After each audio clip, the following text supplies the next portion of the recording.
Today I figured we'd actually take a look a bit about what are Splatfests. Well, I'll tell you a bit about the Splatfest. So you pledge your support to one of three teams. In the first two Splatoon games it was two. You fight for your team's honors in turf war battles. Being turf and win battles get Splatfest points. Splatfest points earn you better titles. A better title means better prizes at the end. You'll get more prizes if your team wins. And Splatfest tees must be returned, no exceptions. Alright. In the sneak peek in the main event, Splatfests have two parts. Well, since free to have two parts. So when you pledge yourself to a themed team in the Splatfest main event, you'll go into battle with other players from that team. To join Splatfest, just go to the Splatfest pledge box and pledge yourself to a team. Then rent a Splatfest tee so you can show your support. If your catalog gains level while Splatfest is going on, you earn a conch shell, so get out there. Work shifts and fight in battles to get those catalog points. You can get a catalog from Hot Atlantis once you've reached level 4. The earning conch shells during the Splatfest sneak peek also helps out your Splatfest team. Plus, your conch shells can be used to play the shell machine in the lobby. Oh, don't worry, conch shells still count for your team, even if they're spent on the shell machine. Go absolutely nuts! Meanwhile, your Splatfest tee can get its abilities changed or its ability slots scrubbed for a special discount price. Make sure you get it ready for the main event. But act fast, your Splatfest tee and your conch shells all will disappear by the time the Splatfest is over. The Splatfest main event is all about Splatfest battles. Doing well in a Splatfest battle earns you clout, which helps out your team. Once in a while, you'll be in a 10x battle. Win that, and you'll earn 10 times the clout and get a festival shell. These boost your odds of getting into a 100x battle, or, because of the Splatoon free aesthetic, a triple free X battle. When the main event is half over, the halftime report will come on to announce which team is in the lead and kick off the start of tricolor battles. Now the runner-up teams can get up to take on the leading team by going into the lobby for a tricolor battle. You can find more about how tricolor battle works by going into both tricolor battle basics and Splatfest battle basics. And one last thing, catalog point payouts are boosted during the Splatfest main event. That's pretty cool. Now let's talk a little bit about the Splatfest battle basics. So free teams battled out for supremacy. Prior to free, it was only two. Splatfest battles are special themed turf war matches where free teams duke it out. Teams have 3 minutes to paint as much ground as they can. The team with the most painted turf wins when time runs out. Players will also earn Splatfest points based on how a match goes. For enough in your Splatfest rank will go up. The higher you rank, the more Super C cells you'll get after the Splatfest ends.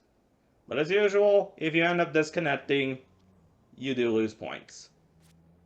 There are two kinds of Splatfest battles, Open and Pro. Open is for solo players looking for a quick match and teams of 2 to 4 players who are all pledged on the same team. In Open, points earned for making turf as well as any victory bonuses count as clout. Oh, and if you stick together with your team and start racking up wins, you may end up matching against other teams on a similar winning streak. Pro is where solo players go when they want to push their limits. Here, your skill is shown as Splatfest Power, with the best of the best make into the coveted Splatfest Top 100. In Pro, wins earn you clout, and the higher your opponent's Splatfest Power is, the more clout you will get. Now let's talk about the tricolor battles. So, in tricolor turf war, 3 teams paint turf and fight to take over Ultra Sentinels. At the end, as usual, the team with the most painted turf wins. So tricolor bit. Let's talk about each of the basics. So I got each team's turf area, the Ultra Sentinel, the Sprinkler of Doom, a number of Ultra Sentinels secured, and each of these is displayed in the image above. After the halftime report, players can choose to participate in tricolor battles. These 2 versus 4 versus 2 showdowns feature an intense battle to control the central turf between 3 teams. If you're on a leading Splatfest team win battles as a defending team, they will receive bonus clout. Likewise, if the players on the second and third place teams win as an attacking team, they'll also receive bonus clout. Tricolor Turf War battles are special battles with 3 paint colors fighting it out. 2 teams of 2 take on a team of 4. Both players' teams flank the 4-player team and attempt to take control of the Ultra Signal in the center of the stage. Meanwhile, the 4-player team tries to paint the most turf and defend the Ultra Signal. The attacking teams need to paint as much ground as possible and try to use the Ultra Signal to call in help from the Bandit cut. When an attacker touches the Ultra Signal, an attempt is made. Hang on to the Ultra Signal long enough, it will be secured. Once attackers secure the Ultra Signal, Deep Cut will deploy a Sprinkler of Doom, a device that paints turf automatically. Also, each attempt on the Ultra Signal shortens how long it takes to secure it, so don't get let up. Keep up the pressure, and the Sprinkler of Doom will be yours. And only 2 Ultra Signals can appear per battle, so only 1 team can get them. Or, each team can get 1. Clout earned by attacking teams is largely set by whether or not they defeated defenders. In other words, it is worth far more clout for the defenders to come in last than for attacking teams to come in first or second. The clout attackers is also based on rank, the number of attempts the team made on Ultra Sales, and how many Ultra Sales the team secured. So, as long as you got the defenders under control, show no mercy.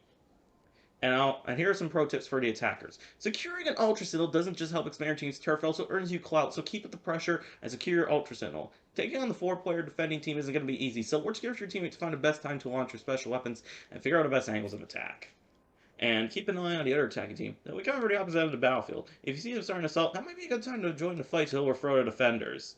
Just don't kill the attacking team. It would be stupid enough to do that. And for defenders, if the attackers make enough attempts on the Ultra Signal, they'll get it. So keep a lookout for where the attacking teams are headed and try to splat them before they can get even close. And remember, the defenders outnumber the attackers. The icons at the top of the screen show how many members of each team are still standing. If you see a chance to group up and overwhelm the attackers, take it. And as the battle goes on, don't forget to double check on how much turf your team is painted. If an attacking team is in the lead, stealing the turf may all be you need to put yourself on top. And now, the final results come out. The winner of the Splatfest is chosen based on each team's wins popularity, how many content shows there's out during the sneak peek, and how much clout was earned during the main event. And it's been updated twice to expand for other accounts. That means losing the popularity vote isn't the end. The battles during the sneak peek and the main event are all you really focus about. And for the rewards, the winning team gets to claim a larger share of the Super C Sale prize pool. And if you participate in the Splatfest, your prizes will always be waiting in the square. And so guys, that's how Splatfests work. And so if you ever want to know how Splatfest happens, well, I hope you're prepared. Thank you guys for tuning in, and I hope to see you maybe in a Splatfest event in the future. See you next time!